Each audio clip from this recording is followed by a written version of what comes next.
Jesus.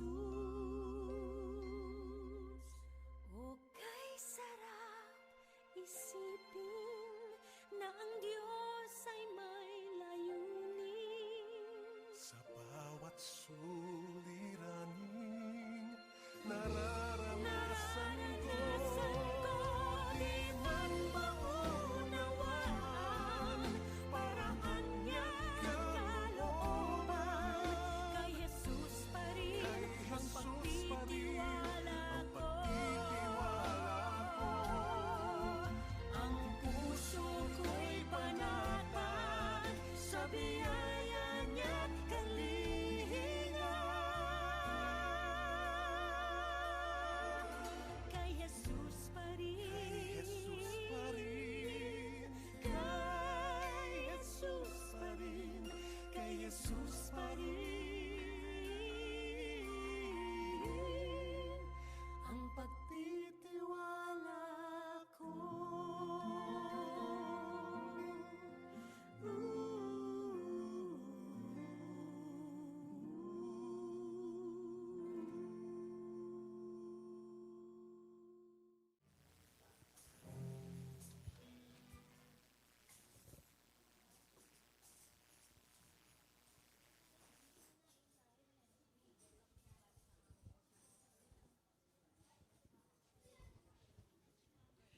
Good morning, church.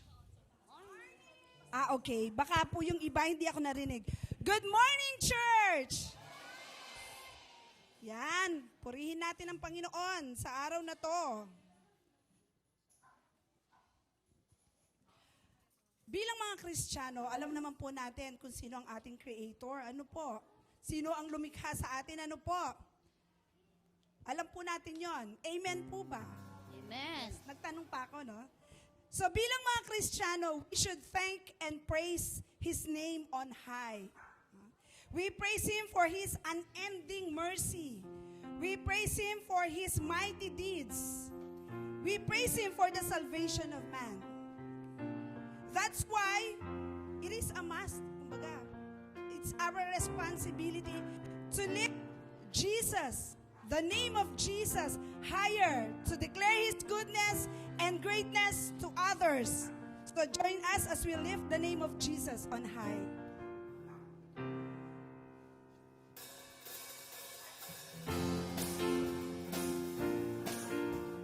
Sige po, yan.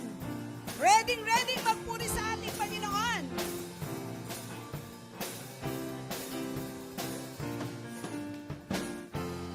Lord, I lift your name on high. Yes, Jesus. Lord, I love to sing your praises. I'm so glad you're in my life, Lord. I'm so glad you're in my life. I'm so glad you came to save us. You came from heaven to earth to show the way. From the earth to the cross, my debt to pay. From the cross to the grave, from the grave to the sky. Lord, I lift your name on high.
worship is our heart. Bilang mga Kristiyano, meron tayong pusong magpupuri sa ating Panginoon. Expressing praise to Him for the true things the Scriptures teach us about. So sa kanyang mga banal na salita, doon tayo natututong magpuri sa ating Panginoon. It's all about Jesus, not us. It involves us, pero external boundary lamang po yun. Jesus is at the center. So let's sing Heart of Worship.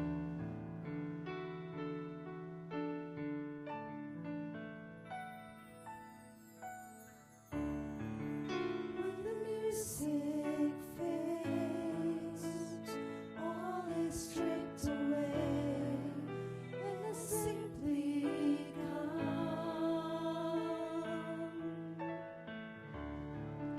longing just to bring something that's of worth that will bless your heart.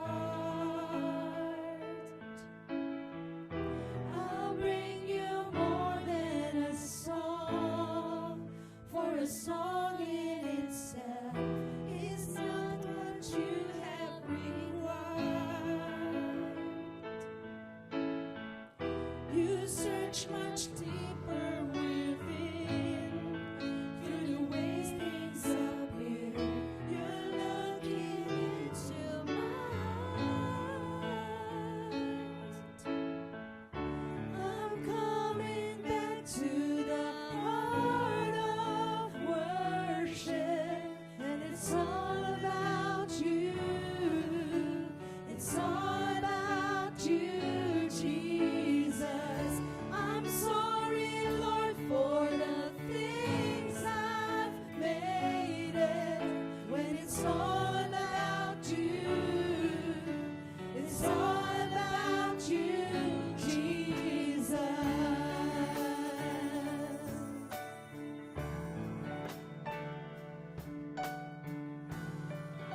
King of endless worth, no one could express how much you deserve.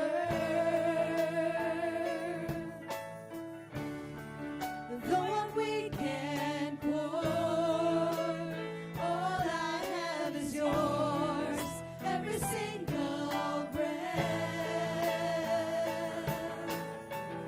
I'll bring you more than a song, for a song in itself is not what you have required.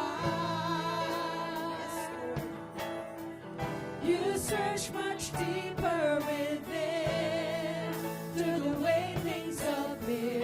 You're looking into my heart. I'm coming back to the heart of worship, and it's all about you. It's all about you, Jesus. I'm sorry, Lord, for the things I've made it.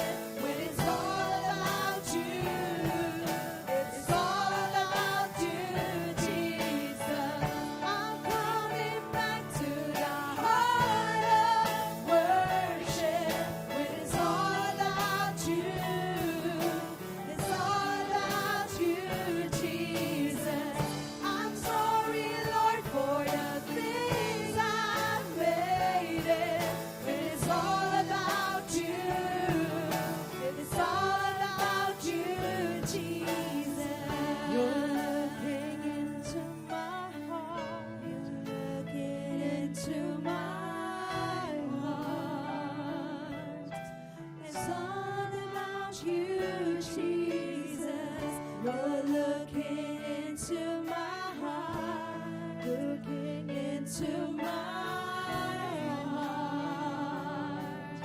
It's all about you, Jesus.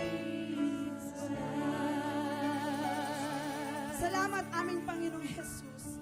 Ibinabalik Ibinabalik po namin ang kapurihan at kapasalamatan sa iyong banal na pangalan. Salamat, Panginoon, at nakilala ka namin sa aming mga buhay. And we're coming back to the heart of worship, worshiping you, Lord. In Jesus' name we pray. Amen. Amen.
Ear, O my people, to my teaching. Incline your ears to the words of my mouth. I will open my mouth in a parable. I will utter dark sayings from of old things that we have heard and known, that our ancestors have told us. Let us all sing the opening hymn, We Will Glorify.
Let us all pray.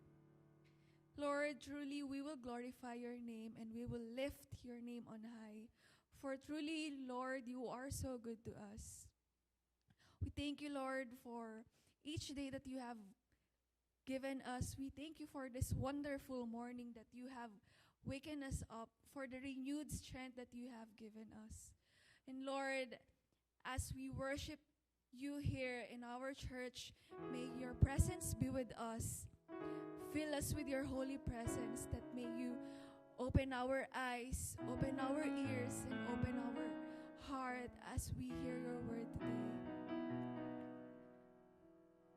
Lord, fill us with your love and your holy presence, as well as this whole church. Bless our pastor as you give your message for today. And in this morning, God, we will praise your name and we will worship you alone. This we pray in the mighty name of our Lord Jesus Christ. Amen.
Hello guys. Tinatawagan po yung mga kids para sa kanilang choir.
Okay, kids, let's pray.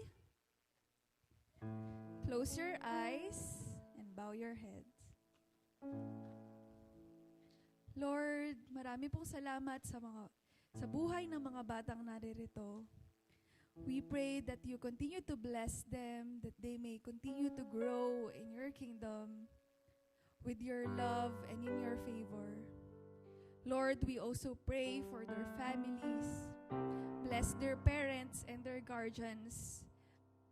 Kayo po ang patuloy na mag-provide sa kanila for their everyday needs. Bless them, Lord, in their school. Bless them with wisdom, with strength, and good health. Lord, pinupuri namin kayo at pinasasalamatan sa kanila po ang nagbibigay ng kasiglahan sa bawat pamilya at sa simbahan. May your Holy Spirit guide them in their everyday, Lord. And this we pray in the mighty name of our Lord Jesus Christ. Amen.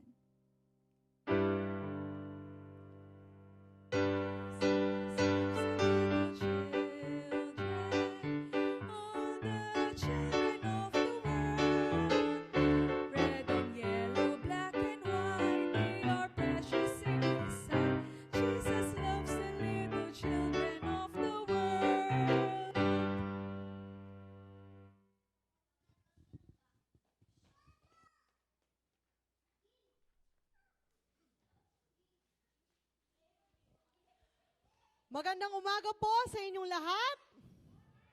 Happy New Month, everyone! And Happy Anniversary Month! Palakpakan po natin ang ating simbahan. We are now celebrating our 64th year founding anniversary. Kaya naman this month ay punong-puno ng mga activities at celebration. Mamaya po, in line with this, ay magkakaroon po ng meeting ang council para pag-usapan ang mga activities at gawain ng ating anniversary. Nais po natin batiin ang mga nagdiriwang ng kanilang kaarawan. October 1, today, Micaela Ramos. Asan siya? Asan siya? Nawala. October 2, Jamiel de la Cruz. October 5, Angelito Pahimna and Gabriel Nigan Malyari. And October 6, Engineer Chito Mungkal. Happy birthday po! Awitan po natin sila ng happy birthday!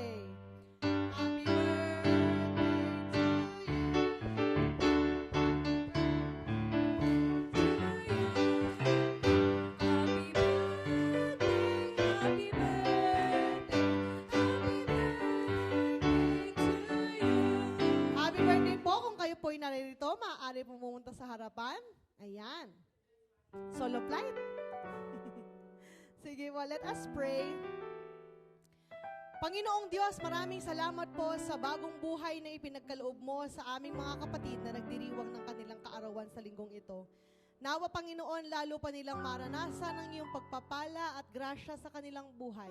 At nawa, O Diyos, lagi mo silang gabayan, lagi mo silang ingatan, at i-align ang kanilang mga plano sa inyo.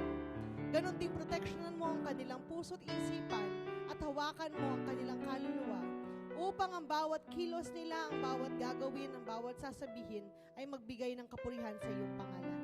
Gamitin mo sila, O Diyos, upang lalo pang mapalago ang ministeryo mo, ang iyong ubasan, Panginoon. Ganon din ang kanilang pananampalataya ay lalo mo pang paalabin. Pagbigyan mo sila, O Diyos, sa kanilang mga panalangin, kahilingan, nang naaayon ito sa iyong kalooban. Maraming salamat po. In Jesus' name we pray. Amen. Happy birthday po! Ayan.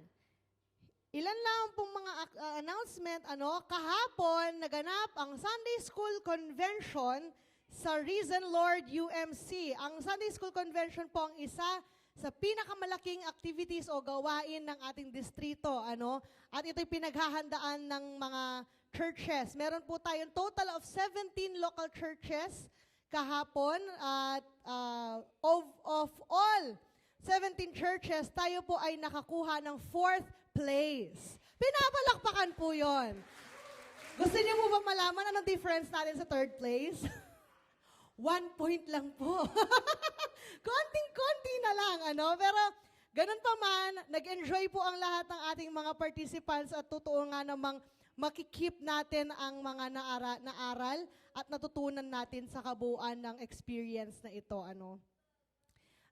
Sa mga sumali po, maraming salamat sa Poster Making Youth, Aliana, Poster Making Kids, Princess, Cosplay, Samantha, bilang Queen Esther, Bible Drill, Kuya Joel, Glisdy, Ate Fe, Gabe, and Micaela, Heritage, Tita Eileen, Lois, Glisdy, and Kuya Saldi, Hymnology, Kyla, Alfie, Kuya Joel, and Tita Elona, at sa Bible Quiz po na nakakuha ng 2nd place, Tita Marilu, Tito Rex, Abilin, Gwyneth, and Sofia. Palakpakan po natin sila. At ang champion! Nakakuha naman po pala tayo ng champion. Ang champion po natin ay walang iba kundi si Ate Gwyneth. Ayan, na nagtuturo na po doon sa labas. Hindi na po namin mapaulit yung kanyang storytelling dito, pero hintayin niyo po yung video, ipopost po natin mamaya sa Facebook page. Maraming salamat din po kay Tita Be, at talagang lagi kaming busog kapag may activities, at ganun din po sa ating CE chairperson kay Ate Jet, na nakasuporta po sa atin all throughout, at lalo't higit po sa ating nurture chairperson na siyang nanguna ng ating preparations hanggang sa matapos ang Sunday School Convention kay Sister Eileen. Salamat po. Ayan po, ilan lamang po activities this month. Sa Saturday po, tayo po muli ay magho-host ng district meeting naman. Lahat po ito ay dadaluhan ng ating mga workers, ng mga laiko, ng iba't ibang simbahan dito sa ating distrito. At magsisimula po to, I think, 8 o'clock. 8 to 12 lamang po ito. No? So dito po gaganapin yon sa Emmanuel UMC sa Sabado. And then, sa mga susunod pong week, ay purely celebration na po ng ating anniversary. Sa 22 po, October 22, ang pinaka-celebration po natin. Kaya ngayon pa lamang po, ilinisin nyo na po ang inyong calendar. October 22, after po ng service, ay hindi po tayo maghihiwa-hiwalay, dahil tayo magse-celebrate. And then sa October 29 po, ang ating Memorial Sunday. Ayan po. Kung wala na po tayong mga announcements, once again, mamaya po, wala pong aalis. Mabilis lang po ang ating meeting sa lahat ng council members. Kaya po, dire-diretso na po tayo after ng service, magmi-meeting na po tayo. Working break na po tayo, working lunch, para mas mabilis. Kung wala na po mga announcement, tayo po ay dumako sa pananalangin.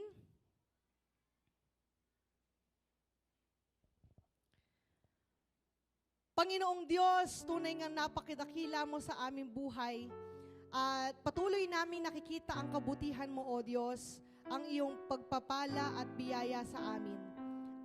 Panginoon, maraming salamat po sa nakaraang linggo na pag-iingat mo at lahat ng aming natanggap mula sa inyo, O Diyos. Maraming salamat. We thank you, Lord God, for the wisdom, the strength, the protection. And Lord, as we continue with this week, as we start our week with you, Panginoon, punuin mo ang aming puso ng pagmamahal, paalabin mo ang aming pananampalataya, at ikaw ang siyang humawak sa amin araw-araw. Patuloy mo kaming bigyan ng kalakasan, ilayo kami sa karamdaman, at ganun din, O Diyos, ang bawat gawain namin, ipinagkakatiwala namin sa inyo. Ang aming trabaho, ang pag-aaral ng iba sa amin, at ganun din, O Diyos, ang aming pamilya. Nawa, Panginoon, patuloy kang kumilos sa amin at sa kabuuan ng pamilya, Panginoon, upang patuloy na maranasan namin ang iyong presensya na bumabalot sa amin. Ganon din, O Diyos, idinadalangin namin ang aming pananambahan ngayong umagang ito. Puspusin mo ng banal mong espiritu at ikaw, O Diyos, ang pumagitna sa amin. Ganon din, O Diyos, idinadalangin namin ang aming mga kapatid na hindi namin kasama ngayon. Ano man ang kanilang mga ginagawa, nasaan man sila, lapitan mo sila, O Diyos, at yakapin sila ng iyong mapagpalang kamay. Ganon din, Panginoon, idinadalangin namin ang aming mga kapatid na may mga karamdaman. Nawa, Panginoon, iparanas mo sa kanila ang kagalingan na sa iyo lamang nagmumula. Hawakan mo sila mula ulo hanggang paa nang maranasan nila ang panibagong kalakasan na dumadaloy sa kanila. Ganon din, O Diyos, sa aming mga kapatid na may mga pinagdaraanan ngayon. Ano man, O Diyos, ang mabigat sa kanilang damdamin, ano man ang bumabagabag sa kanila, bigyan mo sila, O Diyos, ng kapayapaan. At idinideklara namin, Panginoon, ang pangako mo sa amin na wala kang ibang plano sa amin kung hindi maganda at prosperous, Panginoon. Kaya naman, Lord God, help us see all of these plans. Help us our eyes be opened upang makita namin, O Diyos, ang kabutihan mo sa aming buhay. We give you glory and we give you thanks in the most mighty name of Jesus. Amen.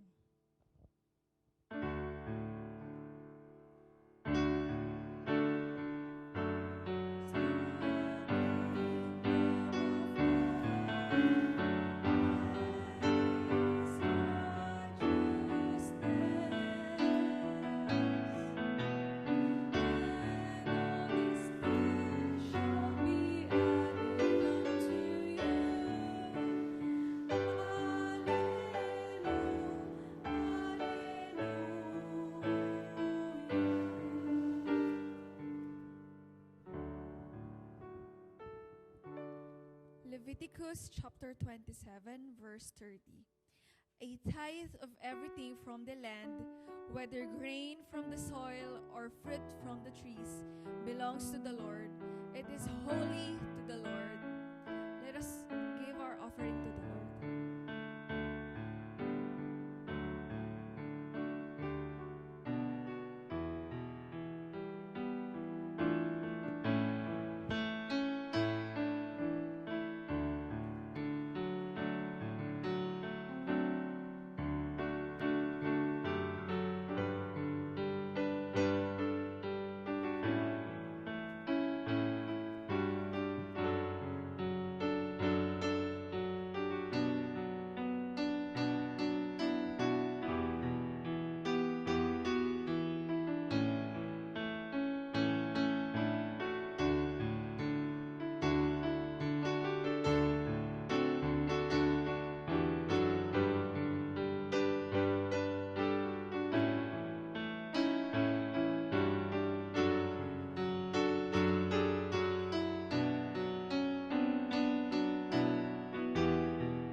Panginoon, maraming salamat po sa biyaya mo sa amin at patuloy kang kumikilos sa aming buhay. Bilang pasasalamat, tanggapin mo ang aming mga kaloob at nawa pagpalain mo ito at gamitin upang mapalago ang ministeryo mo sa pamamagitan ng Emmanuel UMC. In Jesus' name we pray. Amen.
Exodus chapter 17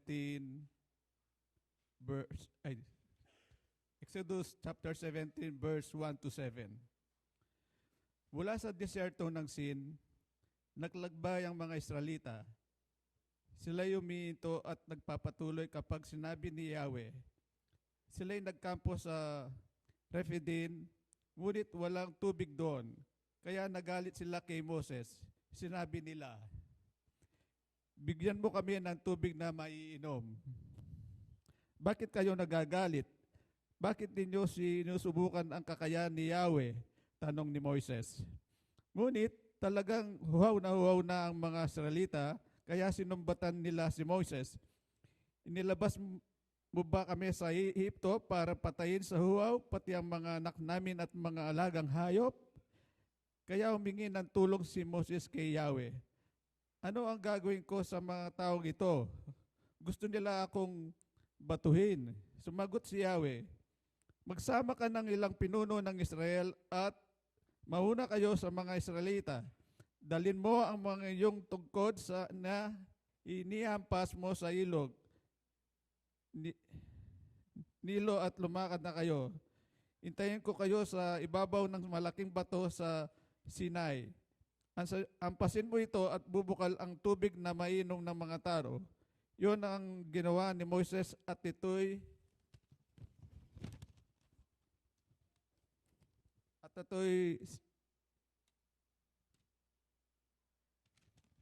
nasaksiyan ng mga kasama niyang pinuno ng Israel. Ang mga lugar na yon ay pinangalanan niyang Masalin, Masa at Meriba, sapagkat nagtalo-talo doon ng mga Israelita at sinubok nila si Yahweh. At pinagtalunan nila ay ang pinagpadubayan nga ni sila ni Yahweh o hindi.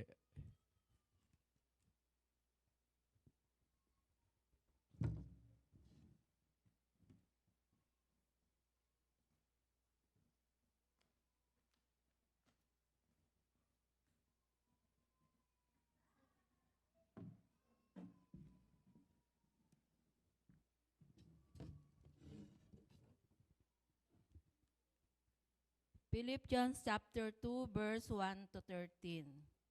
Kaya nga, sapagkat mayroong kasiglahan ang buhay kay Kristo, mayroong kaaliwan ng pag-ibig, mayroong pakikiisa ng Espiritu Santo, at mayroong kagandahang loob at malasakit para sa isa't isa. Lubusin ninyo ang aking kagalakan, magkaroon kayo ng iisang kaisipan, mabuklod kayo sa iisang pag-ibig, at magkaisa kayo sa puso't diwa. Huwag kayong gumawa ng anuman dahil sa paghahangad ninyong maging tanyag. Sa halip, bilang tanda ng pagpapakumbaba, ituring ninyong higit ang iba kaysa inyong mga sarili. Pagmalasakitan ninyo ang kapakanan ng iba, at hindi lamang ang inyong sarili. Naway magkaroon kayo ng kaisipan na tulad ng kay Kristo Jesus.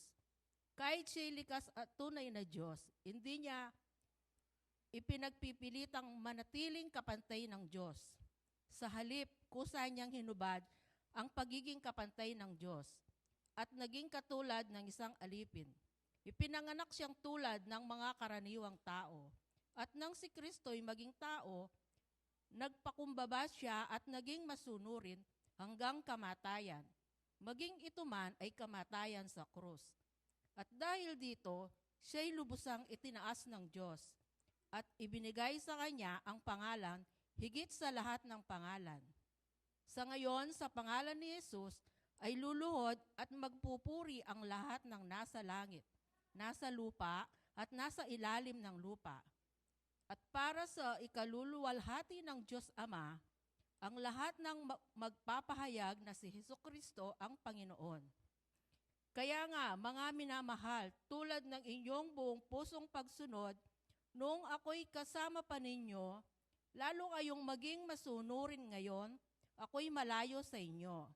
Pagsumikapan ninyong maging ganap ang inyong kaligtasan ng may lubusang paggalang at pag-ibig sa Diyos, sapagkat ang Diyos ang kumikilos sa inyo upang inyong naisin at isagawa ang kanyang kalooban.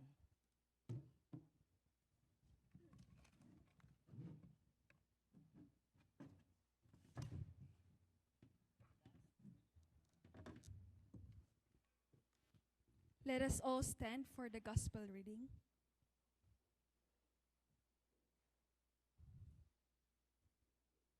The gospel reading for today will be found in Matthew chapter 21, verses 23 to 32.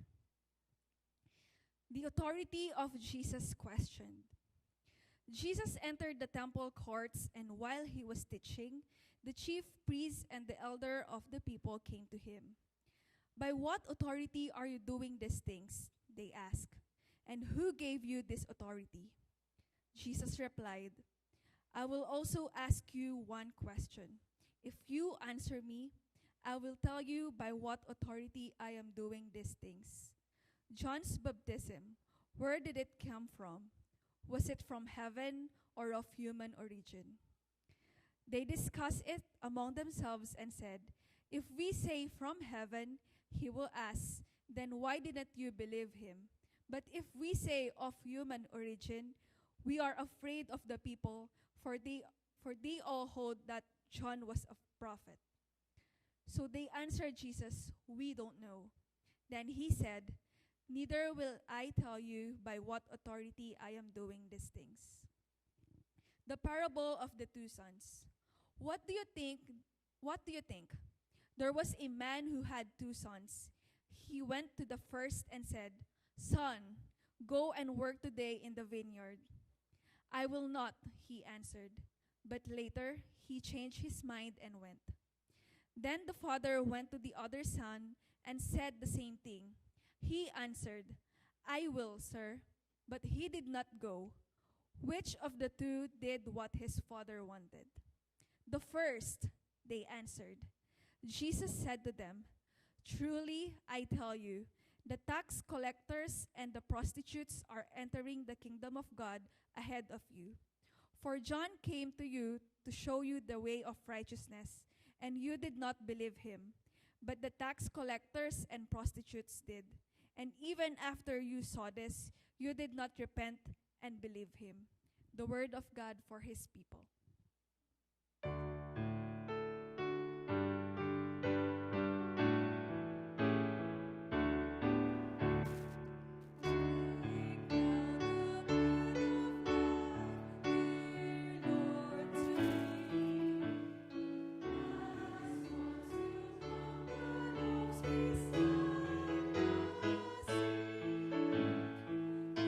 Beyond the secret page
Muli po, magandang umaga po sa inyong lahat.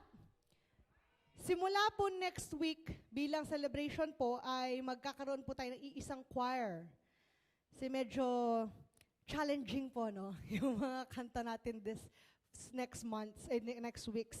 Kaya naman po mamaya, wala muna po nga alis sa mga choir, ipapasadahan lang po natin para lang po may idea na kayo dun sa kakantahin. And then kung may makakapag-join po sa inyo, sa UMC choir makakapag-join po sa inyo sa Saturday na mag-practice, ay mas okay po para po mabuo natin yung choir, no, every week. Sa ating mga nabasang teksto ngayong umagang ito, meron tayong mga makikita na possible ay nakikita na nalalaman na natin o narinig na natin. But these are the things that the Lord wants to emphasize this week. Sa ating nabasa sa Exodus, ayan na naman ng mga Israelita. Nagrereklamo na naman. Sa ating nabasa last week, sila'y nagrereklamo dahil wala silang makain. And so, the Lord gave them manna and quail. Ngayon naman, sila'y nagpatuloy sa kanilang lakbayin at ngayon wala silang mainom. Nauuhaw sila.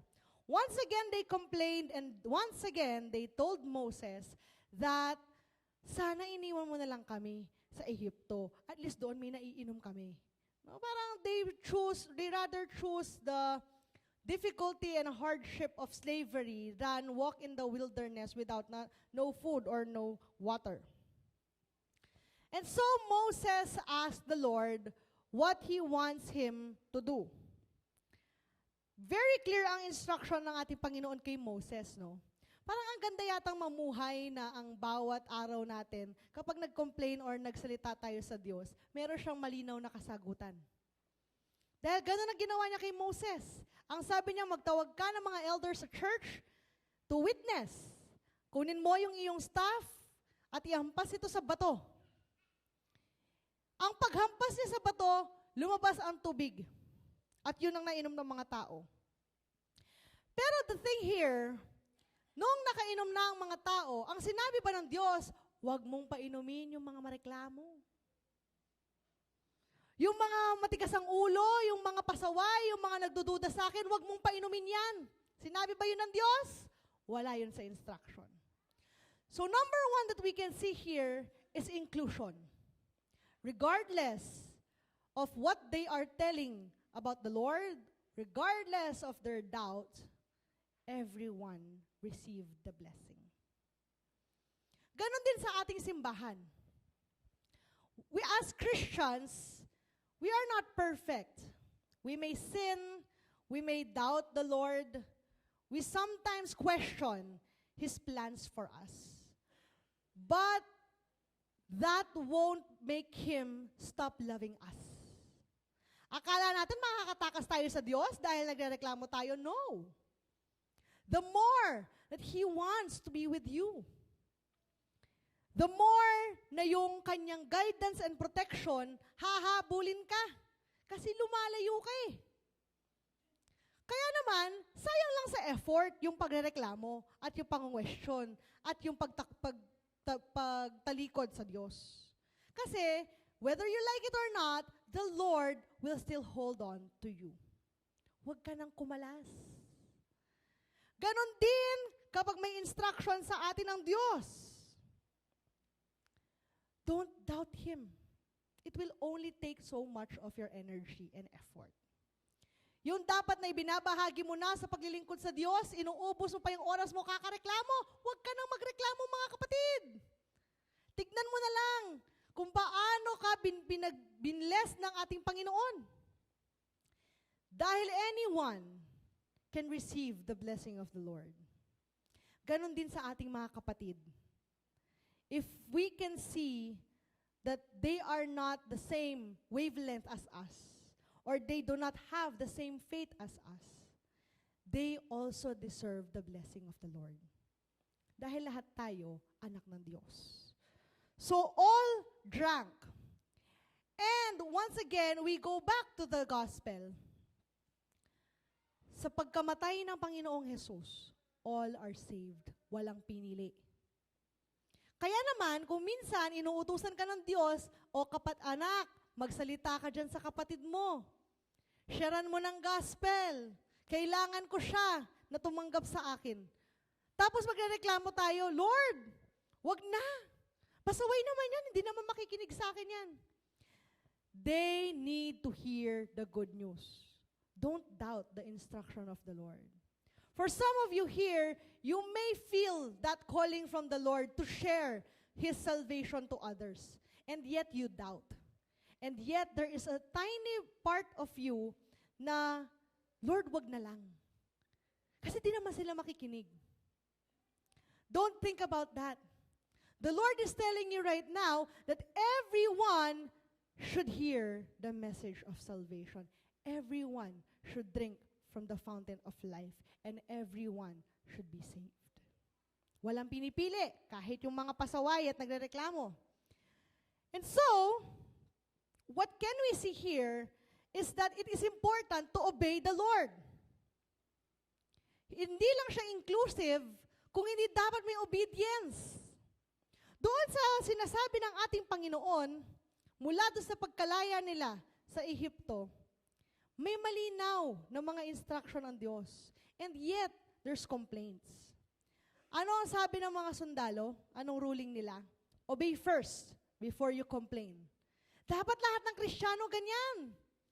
Makinig ka muna, sumunod ka muna, bago ka magreklamo. Kasi kapag sumunod ka na, hindi ka na makakapagreklamo. In short, do not complain, but obey. Moses obeyed the Lord. Ganon din sa ating gospel reading. Sabi na sa parable, yung isa, sinabi niya, hindi siya susunod, pero ginawa pa rin niya ang iniuutos sa kanya. Yung isa naman, sinabi niya susunod siya, and yet hindi niya ginawa. Anong sabi ng Panginoon? Sino sa tingin ninyo ang gumawa ng kagustuhan ng Ama? Yung nauna. So mga kapatid, ang obedience ay totoong may paggawa, hindi lang sa salita. Dahil kapag sinabi nating, yes, Lord, oo, Lord, gagawin ko, susunod ako, and yet, hindi ka kumilos, hindi ka nag-obey. You're just showing off na kaya mong sumunod, and yet, hindi ka talaga sumusunod. True obedience follows the instructions of Christ with your whole heart, with your whole mind, and with your whole being. Hindi lang ang bibig mo ang susunod. Madaling magsabi, yes, Lord. Madaling kumanta, umawit sa loob ng simbahan. Madaling magpuri sa Diyos. Pero kapag kailangan ng ikaw mag-isa, ang susunod sa Kanya, mahirap nang gawin. Sabi nila, malalaman mo daw ang pagkatao ng isang tao. Yung tunay na pagkatao niya, pag siya'y mag-isa na lamang. So kapag mag-isa ka na lang, handa ka pa rin bang sumunod sa Diyos? O kailangan mo ng audience bago ka mag-follow? True obedience follows God regardless of our situation. And this is the third thing that we can see here. When we obey, we don't complain, and so we trust. Kaya nga, di ba may awitin? Trust and obey. Magkasama lagi yan. Kasi mahirap mag-obey if we don't trust the Lord. Kung puno tayo ng pagdududa sa lahat ng sinasabi niya sa atin, paano tayo susunod? Importante na inaalis natin ang mga pagdududa sa ating puso. If we can't remove this by praying, sink yourself into the Bible, into His words. Humanap ka talaga ng kailangan mong kasagutan. Or listen to your mentors, listen to your elders, to your leaders. Kailangan mo humanap ng paraan kung paano ka makakapakinig sa Diyos nang aalisin mo na ang pagdududa kung hindi mo kayang mag-isa. Because when we trust the Lord, we go right into the water. Naalala niyo po ang kwento ni Peter? Nung sinabi niya, nakita niya naglakad ang Panginoong Jesus, Lord, if that's really you, let me walk towards you. Nung una may tiwala siya, tapos bigla siyang nagduda, bigla siyang natakot. Sometimes we are walking on the water already. Nandyan na tayo. We are living the plan of the Lord. Tapos bigla tayong panghihinaan ng loob. Kaya mga kapatid, when we trust the Lord, it is trusting with our full heart. Walang naiiwang konting pagdududa. Why do we need to do this? Why do we need to trust? Why do we need to obey? Above all, the authority of the Lord reigns in our lives. It may not be something that we can grasp or understand, but the authority of the Lord provides for you for what you need spiritually, emotionally, mentally, physically. So lahat ng gustong ipagawa sa iyo ng Diyos, possible. Kung minsan kasi hindi tayo nagdududa sa Diyos, nagdududa tayo sa ating sarili. Ang sabi ng Panginoon, bigyan mo ang iyong kapwa ng pagkain, for example. Kaso bigla kang magdududa, Lord, baka naman wala na akong makain yan. O kaya naman, Lord, baka wala na matira para sa pamilya ko. May mga pagdududa. Or sometimes, the Lord wants us to sing sa praise and worship or sa choir. Kaso sasabihin mo, Lord, ganun yung boses ko eh, sintunor kasi ako eh, ganun, no? Mga ganong reasoning. Those are the start of doubt. But if the Lord wants you to serve Him through singing, just open your mouth and sing. And the Lord will give you the voice that you need. Hindi naniniwala yung mga kabataan sa akin pag sinasabi kong ang pangit-pangit ng boses ko nung bata ako. Totoo po yun. Ang pangit talaga. Makikita ko yung mga video ko nun, ang pangit po ng boses ko. But the Lord will provide what you need when you want to praise Him. The Lord will embed what you need in you. Kailangan mo ng lakas ng loob, ibibigay sa iyo ng Diyos yan. Kailangan mo ng confidence, ibibigay sa iyo ng Diyos yan. But you have to trust and obey Him because the authority of the Lord encompasses all. Ang nangyari sa kwento ng ating Panginoon, ang authority niya ay nanggagaling sa Diyos. Pero kung hindi siya sumunod, at ganun din kay John the Baptist, hindi magkakaroon ng fruition or fulfillment ang authority ng Diyos over them. And so it is really important to obey the Lord with our whole heart. Sa ating araw ngayon, we also celebrate World Communion Sunday. In obedience and trusting the Lord, we also give ourselves to Him through our Holy Communion. Bakit po mahalaga ang ginagawa nating communion every first and third Sunday? Bakit mahalaga na sineselebrate natin ito? Maliban sa sacrament natin siya sa simbahan. Because the Last Supper of the Lord is, the fruition of His salvation for us. Dito niya sinabi na itong tinapay na ito ang aking laman na ibinigay sa inyo. Itong wine na ito ang ibinigay sa inyo na aking dugo. And so every time that we do this, we remember our salvation in the Lord. Kaya naman mga kapatid, today, we not just renew the trust that we have for the Lord. We not just obey His instructions, but we also be included in God's table. In the name of the Father, and of the Son, and of the Holy Spirit. Amen.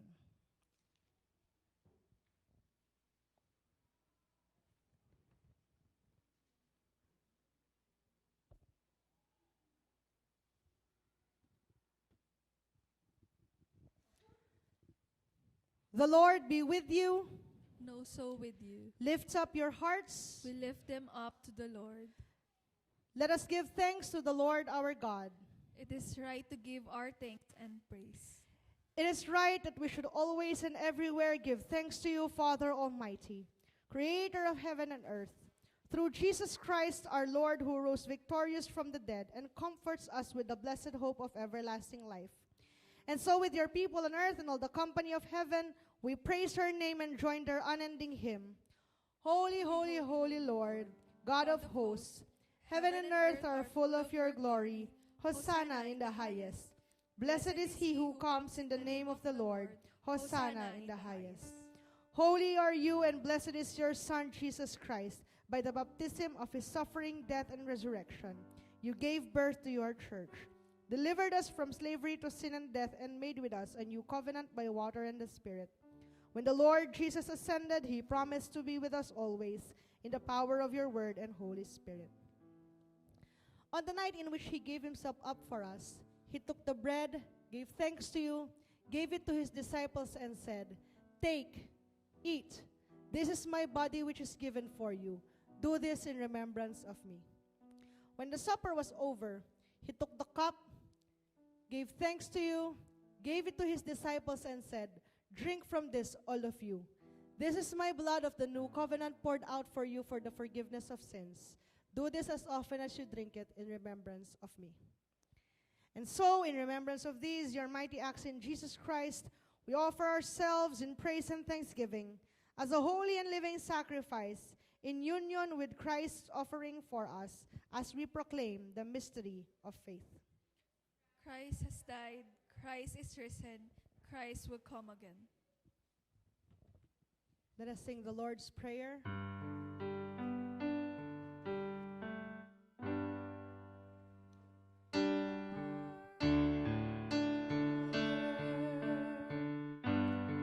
Which art in heaven, hallowed be thy name. Thy kingdom come, thy will be done on earth as it is in heaven.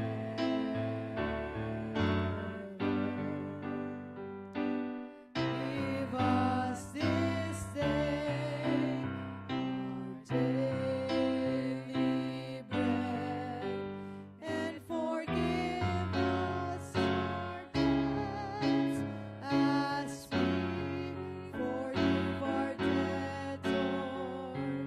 And lead us not into temptation, but deliver us from evil.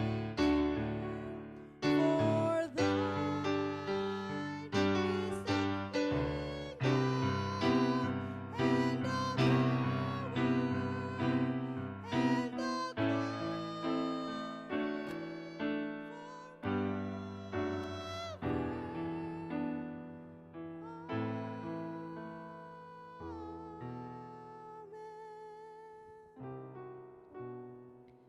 As we receive the Holy Communion, after we have drank the wine and eat the bread, let us take a moment to confess our sins to Him, to pray for His guidance, and renew our salvation in Him.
bless my Lord, I can see you.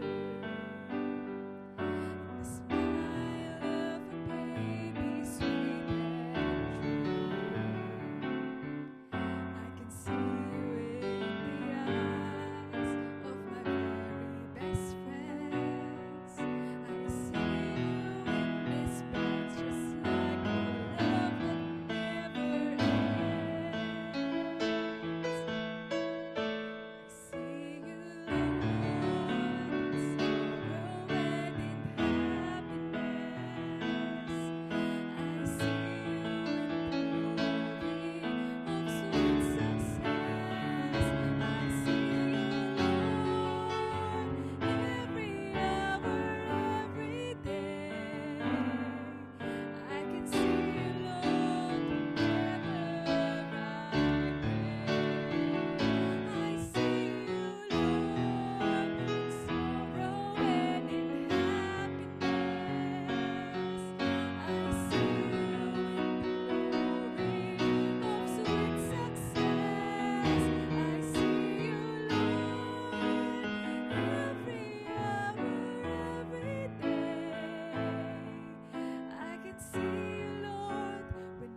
never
Let us all rise as we sing the hymn of thanksgiving. Open my eyes that I may see.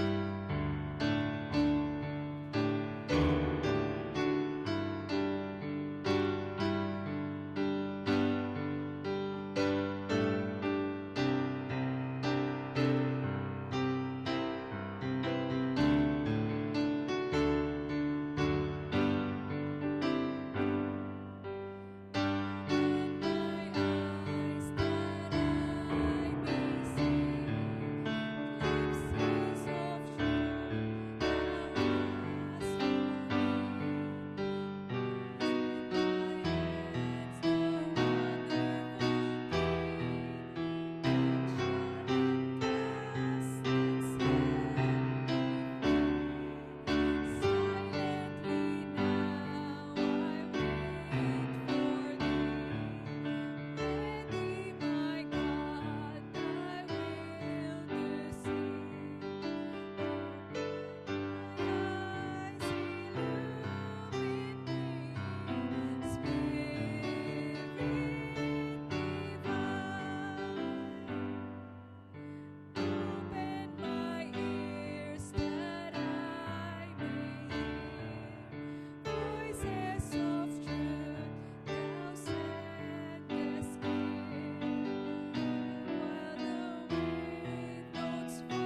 Tayo po ay manalangin. Amang makapangyarihan sa lahat, itinataas namin ang iyong pangalan sa lugar na ito.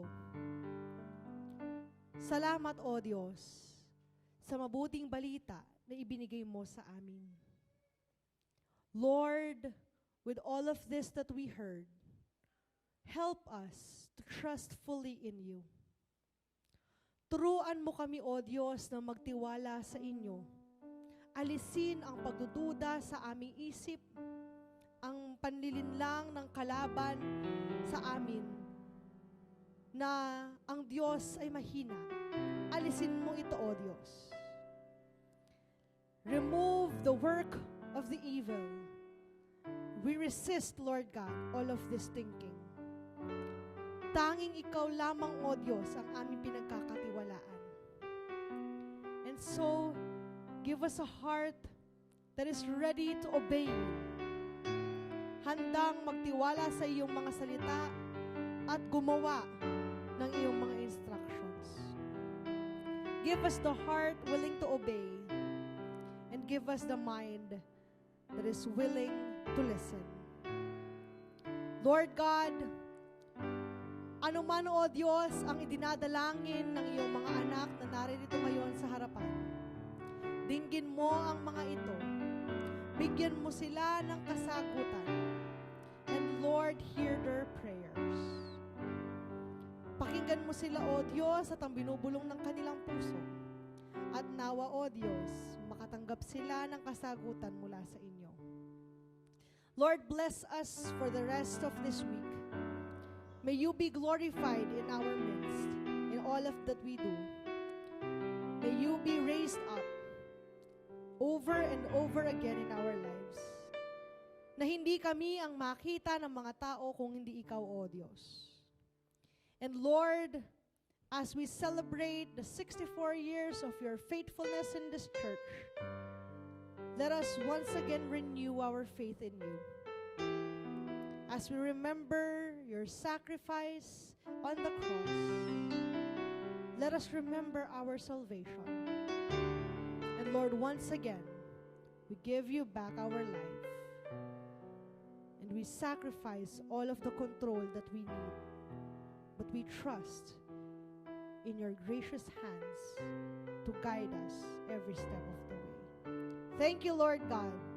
All of this we ask in the most mighty name of Jesus. Amen. Let us open our hands in a gesture of receiving. May the promises of God, the salvation of Jesus Christ, and the fellowship of the Holy Spirit be with you, now and forever. Amen.